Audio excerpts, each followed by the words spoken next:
Good day everyone. Good day ma'am. Social phobia. Social phobia is also known as social anxiety disorder. Social phobia is a fear of social situation and being judged by others.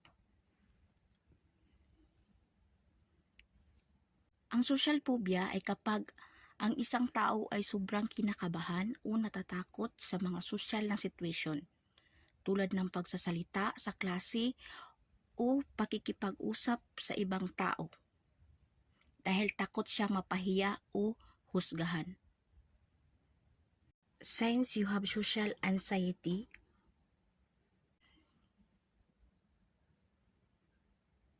One, fear of judgment o takot sa paghusga o hindi tanggapin ng iba.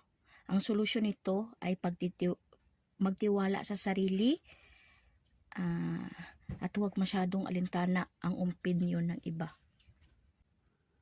Number 2, avoiding social situation. Ito ay dahil sa takot na husgahan, mapahiya o hindi tanggapin ng karaniwan.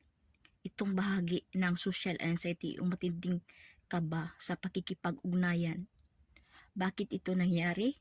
Una, takot sa negatibong opinion ng iba.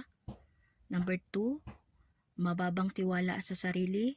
Number 3, nakaraang masamang karanasan sa pakikisalamuha.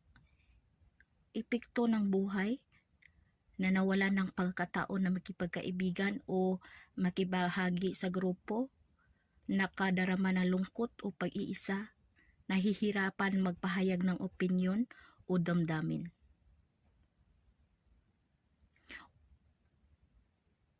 Paano natin itong matulungan? Una, unti-unting hanapin ang social situation, magtiwala sa sarili at huwag masyadong alintana ng opinyon ng iba. Mag-practice ng social skill o self-compassion. Number 3, overthinking conversation. Ito ay overthinking sa pag-uusap ay kapag labis na iniisip o sinusuri ang bawat salita, kilos o reaksyon mo habang nakikipag-usap sa iba. Madalas itong mangyari dahil sa takot na husgahan o mali ang sabihin o dahil sa mababang tiwala sa sarili. Bakit ito nangyari? Dahil sa paghusga o pag-reject ng iba.